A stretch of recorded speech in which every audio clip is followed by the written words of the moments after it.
एक 19 साल की लड़की जो हर रोज़ की तरह सुबह सुबह अपने घर से स्कूल के लिए तो निकलती है, पर उसके बाद से दोबारा कभी घर ही वापस नहीं आती है।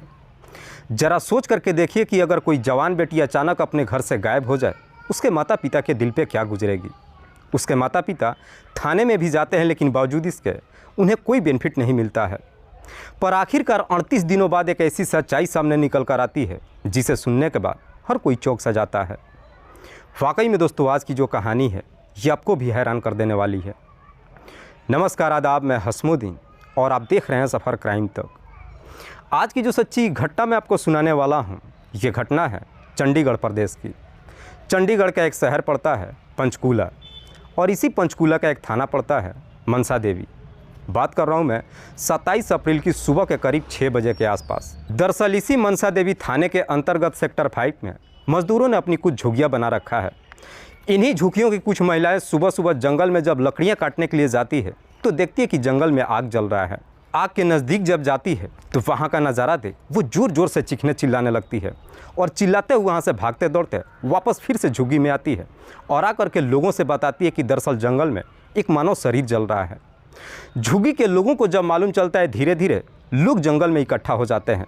जैसे ही उस मानव शरीर के जलते हुए देखते हैं, उन्हीं में से एक व्यक्ति इस बात की जानकारी नज़दीकी थाने में दे देता है।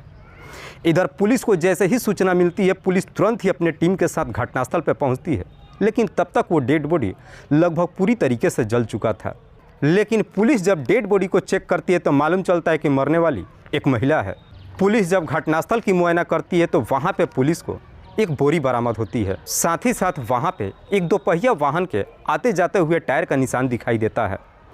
पुलिस जब उस महिला के बारे में वहाँ पे मौजूद लोगों से पूछताछ करती है, कोई भी व्यक्ति डेड बॉडी का शिनाख्त भी नहीं कर पाता है। पुलिस सबसे पहले डेड बॉडी को लेकर अपने कब्जे में भेज देती है और फिर धारा 302 के तहत अज्ञात अपराधियों के विरोध में मुकदमा दर्ज करती है और इस केस की छानबीन करना शुरू करती है। लेकिन पुलिस के सामने सबसे बड़ा चैलेंज अब ये हो जाता है कि जब तक मरने वाली महिला का शिनाख्त नहीं हो जाता, पुलिस इस केस में एक कदम आगे नहीं बढ़ सकती थी। इसीलिए पुलिस अब उस डेड बॉडी का शिनाख्त कराने के लिए एरिया के तमाम थानों में उसका फ़ोटो ही नहीं सर्कुलेट करती है, बल्कि अगले दिन पेपर अखबारों में भी छपवाती है। उसके फ़ोटो का प्रिंट आउट करा करके गली मोहल्ले में भी चिपकवाती है। पर जैसे ही 2 दिन का समय गुजरता है, 29 अप्रैल को एक व्यक्ति रोते बिलखते थाने में पहुँचता है और पुलिस वालों से कहता है कि साहब, मेरा नाम ललन प्रसाद है और मैं इंदिरा कॉलोनी का रहने वाला हूँ। दरअसल पेपर में जिस महिला का फ़ोटो छपा हुआ है वो कोई और नहीं बल्कि मेरी ही बेटी है, जिसका नाम है गुरप्रीत कौर। ललन जैसी इस तरह की बातें कहता है, पुलिस उससे कहती है कि पहले डेड बॉडी को देख लो, क्योंकि डेड बॉडी लगभग पूरी तरीके से जल चुका है। पुलिस जब ललन को लेकर के मोर्चरी में जाती है तो ललन अपनी पत्नी प्रभा को भी साथ में लेकर के जाता है। पुलिस जब उस डेड बॉडी को ललन और उसकी पत्नी को दिखाती है, पति पत्नी डेड बॉडी को देखकर पहचान लेते हैं और रोते हुए कहते हैं कि हाँ साहब, ये कोई और नहीं बल्कि मेरी ही बेटी गुरप्रीत है। आखिरकार गुरप्रीत की शिनाख्त हो जाती है। लेकिन पुलिस जब उस डेड बॉडी का पोस्टमार्टम कराती है तो पोस्टमार्टम में एक बड़ा ही चौंकाने वाला खुलासा होता है। दरअसल पोस्टमार्टम रिपोर्ट में बताया जाता है कि गुरप्रीत के शरीर पर किसी तेज़धार हथियार से कई बार वार ही नहीं किया गया था, बल्कि वो 5 महीने के प्रेग्नेंट भी थी। पुलिस जब इस बारे में ललन से पूछताछ करती है कि क्या तुम्हें किसी पे शक है, इस पे ललन पुलिस वालों को जवाब देता है कि साहब, मुझे शक ही नहीं है बल्कि पूरा यकीन है। दरअसल मेरी बेटी की हत्या किसी और ने नहीं बल्कि उसी के प्रेमी सुरेंद्र ने किया है। सुरेंद्र जो इंदिरा ही कॉलोनी का रहने वाला है। ललन पुलिस वालों से कहता है कि साहब, मेरी बेटी और सुरेंद्र दोनों एक दूसरे को पसंद करते थे, लेकिन सुरेंद्र मेरी जाति बिरादरी का नहीं था। मैंने अपनी बेटी को काफ़ी समझाया था, लेकिन वो मेरी बात मानने के लिए तैयार नहीं थी, इसीलिए मैंने उसका रिश्ता भी तय कर दिया था। लेकिन 23 मार्च को सुबह सुबह जब अपने स्कूल के लिए निकली, उसके बाद से 2 दिनों तक घर ही वापस नहीं आई। हालांकि 2 दिन तक जब घर वापस नहीं आई, हमने भी उसे ढूंढने की कोशिश नहीं किया, क्योंकि इससे पहले भी गुरप्रीत सुरेंद्र के साथ कई बार घर से भाग चुकी थी। लेकिन जब भी घर से बाहर गई थी, 2 दिनों के अंदर ही घर वापस आ गई थी। पर इस बार जब 2 दिनों के बाद घर वापस नहीं आई, हमने अपने रिश्तेदारों में हर जगहों पे पूछताछ किया, पर बावजूद इसके गुरप्रीत का कहीं कुछ पता नहीं चला। इसलिए मैं थाने में जाकर उसका गुमशुदगी का रिपोर्ट भी दर्ज कराया हूँ। ललन जब ये सारी बातें पुलिस से बताता है, पुलिस ललन के तहरीर पे सुरेंद्र के नाम पे नामजद मुकदमा दर्ज करती है और फिर सुरेंद्र से पूछताछ करने के लिए उसके घर पे जाती है। तो मालूम चलता है कि सुरेंद्र भी अपना घर छोड़ करके फरार हो चुका है। उसके बाद से पुलिस अब सुरेंद्र के ऊपर दबिश डालना शुरू कर देती है। लेकिन तभी अगले दिन 30 अप्रैल को पुलिस को एक जोरदार का झटका लगता है। दरअसल 30 अप्रैल को सुबह करीब 9 बजे के आसपास अचानक गुरप्रीत थाने में पहुंच जाती है। पुलिस जब गुरप्रीत को देखती है तो देखकर पुलिस भी एकदम से चौंक जाती है। गुरप्रीत पुलिस वालों से कहते हैं कि साहब, मैंने ये खबर अखबार में पढ़ा है। जैसे मुझे मालूम चला है कि पुलिस मेरी मौत की खबर पेपर में छाप रही है और सुरेंद्र को परेशान कर रही है, इसीलिए मैं थाने में आ गई। गुरप्रीत जब ये सारी बातें पुलिस से बताती है तो इसे सुनने के बाद पुलिस भी अब सोच में पड़ जाती है कि आखिरकार फिर वो मरने वाली महिला कौन थी। इसीलिए पुलिस अब गुरप्रीत के माता पिता को फिर से थाने में बुलाती है और उनसे सख्ती से पूछताछ करती है। इस पे ललन रोते हुए पुलिस वालों से कहता है कि साहब, जब मैंने डेड बॉडी को देखा तो उसका नाक और हाथ देख करके मुझे ऐसा लगा कि शायद ये मेरी ही बेटी गुरप्रीत है। ललन इतनी सी बात कहकर अपना पल्ला झाड़ देता है। ललन तो वहाँ से चला जाता है, लेकिन अब ये केस पुलिस के लिए काफ़ी चैलेंज हो जाता है। आखिरकार पुलिस अब उस महिला के बारे में पता लगाने के लिए फिर से इस केस की छानबीन करना शुरू करती है। पुलिस जब थोड़ी सी अपनी कोशिश करती है, आखिरकार 3 मई को पुलिस को उस महिला के बारे में मालूम चल जाता है। दरअसल उस महिला का नाम है आरती। आरती जो सूरजपुर की रहने वाली है, जिसके पिता का नाम है ऋषिपाल। पुलिस जब ऋषिपाल के घर पे पहुंचती है और आरती के बारे में पूछताछ करती है तो ऋषिपाल कहता है कि साहब, मेरी बेटी 26 अप्रैल को शाम के वक्त घर से निकली थी, उसके बाद से घर ही वापस नहीं आई। पुलिस ऋषिपाल से पूछताछ करती है कि तुमने उसे ढूंढने की कोशिश क्यों नहीं किया। इस पर ऋषिपाल कहता है कि साहब, मैंने अपनी तमाम कोशिश कर लिया है, लेकिन बावजूद इसके आरती के बारे में कुछ नहीं मालूम चला। आरती जो कि ऑलरेडी शादीशुदा ही नहीं है, बल्कि उसकी एक 11 साल की बेटी भी है। लेकिन पिछले 4 सालों से आरती अपने माता पिता और भाइयों के साथ ही रहती है। दरअसल आरती के अपने पति से बनता नहीं है, इसीलिए करीब 4 साल पहले अपने पति को छोड़कर अपने माता पिता के साथ रहती है। ऋषिपाल जब ये सारी बातें पुलिस से बताता है, पुलिस अब आरती का मोबाइल नंबर लेती है और उसके मोबाइल नंबर का कॉल डिटेल्स निकालती है। डिटेल्स को जब चेक करती है तो मालूम चलता है कि उसमें एक ऐसा नंबर है जिस पे आरती पिछले कई महीनों से लगातार बातचीत करते आ रही थी। पुलिस जब उस नंबर का डिटेल्स निकालती है तो मालूम चलता है कि वो नंबर किसी आनंद के नाम पर रजिस्टर्ड है। आनंद जिसकी उम्र है 26 साल, जो चेक टाउन का रहने वाला है। पुलिस जब आनंद के मोबाइल का डिटेल्स निकालती है तो मालूम चलता है कि 26 अप्रैल को आनंद के मोबाइल का लोकेशन भी वहीं पे दिखाता है जहां पे आरती का डेड बॉडी मिला था। पुलिस को जैसे इस तरह का डिटेल्स मिल जाता है, पुलिस अब 3 मई को आनंद के घर पे पहुंच जाती है और वहां से आनंद को अपने कस्टडी में लेकर थाने में पहुंच जाती है और फिर आनंद से आरती की हत्या के बारे में सख्ती से पूछताछ करती है। पुलिस जैसे ही अपना शक्ति दिखाना शुरू करती है, आखिरकार आनंद अपनी सच्चाई कबूल कर लेता है। लेकिन आनंद जब इस हत्या की पूरी कहानी बताता है तो वाकई में इसे सुनने के बाद खुद आरती के पिता भी एकदम से चौंक जाते हैं।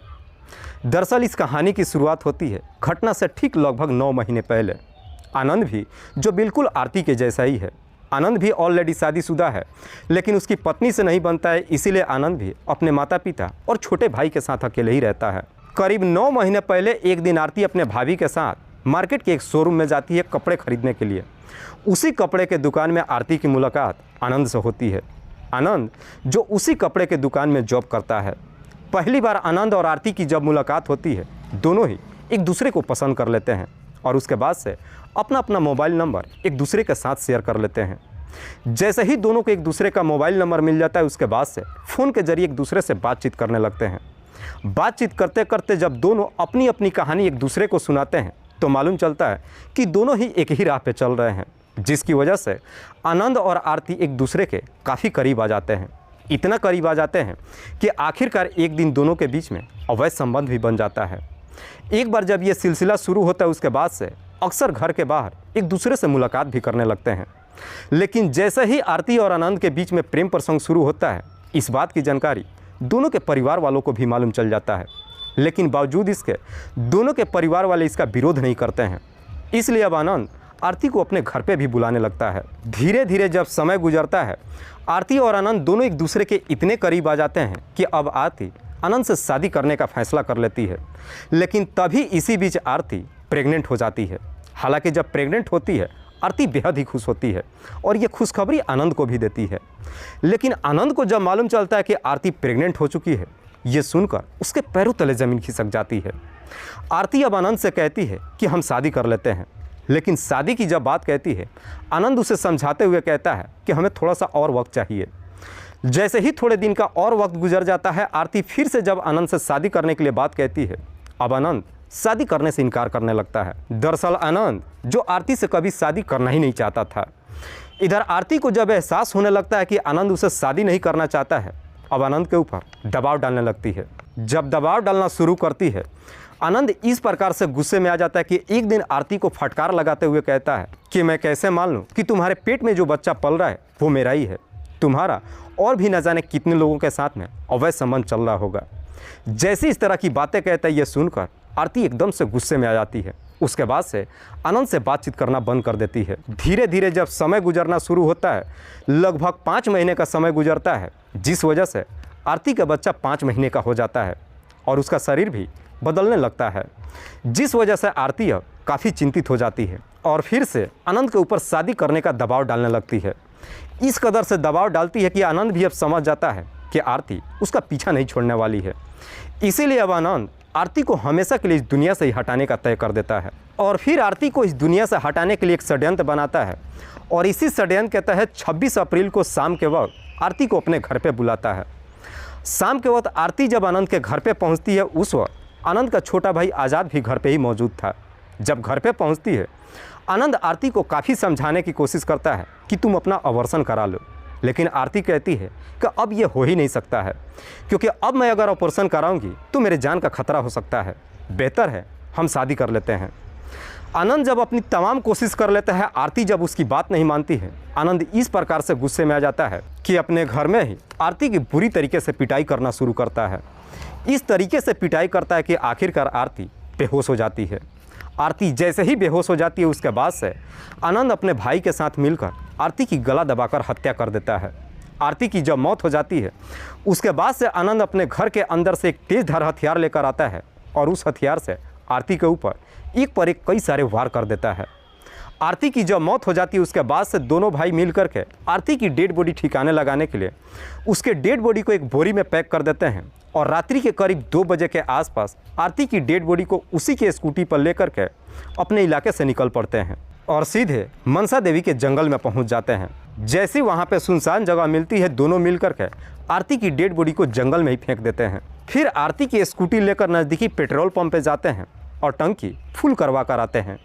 टंकी फुल कराने के बाद फिर से जंगल में आते हैं और स्कूटी के टंकी से कुछ पेट्रोल निकालते हैं और उसी पेट्रोल को आरती के शरीर पर छिड़क कर उसे आग के हवाले कर देते हैं। उसके बाद से दोनों अपने घर चले आते हैं। वाकई में आनंद जब ये पूरी कहानी पुलिस को बताता है, पुलिस आनंद के तहरीर पर उसके भाई आज़ाद को भी अपने कस्टडी में लेकर आती है। पुलिस जब दोनों को गिरफ्तार कर लेती है, अगले दिन जिला अदालत में पेश करती है, जहाँ से दोनों को जेल भेज दिया जाता है। दोस्तों, इस पूरी घटना के बारे में आप क्या सोचते हैं? आप अपनी राय हमें कमेंट बॉक्स में ज़रूर दीजिएगा। जाते जाते मैं आपको बता दूं कि कुछ मेरे व्यूवर्स हैं जो रोज़ाना मेरे इस वीडियो को देखते ही नहीं हैं, बल्कि अपना कीमती समय निकाल कर मुझे अपना प्यार भी देते हैं, जिनमें से एक का नाम है शिव कुमार। शिव कुमार जो नोएडा उत्तर प्रदेश के रहने वाले हैं। दूसरे मेरे व्यूवर हैं फरहद अंसारी। फरहद अंसारी जो सुल्तानपुर उत्तर प्रदेश के रहने वाले हैं। तीसरे मेरे व्यूवर हैं नरसी राम बिश्नोई। नरसी राम बिश्नोई जो अपना एड्रेस नहीं दिए हैं। लास्ट मेरे व्यूवर है मोहम्मद मेराज। मोहम्मद मेराज जो दुबई में रहकर अपनी नौकरी करते हैं और वहीं से मेरी इस वीडियो को देखते हैं। मैं अब तमाम व्यूवर्स को तहे दिल से शुक्रिया अदा करता हूं। कल फिर मिलते हैं एक और नई सच्ची घटना के साथ। तब तक के लिए जय हिंद, जय भारत।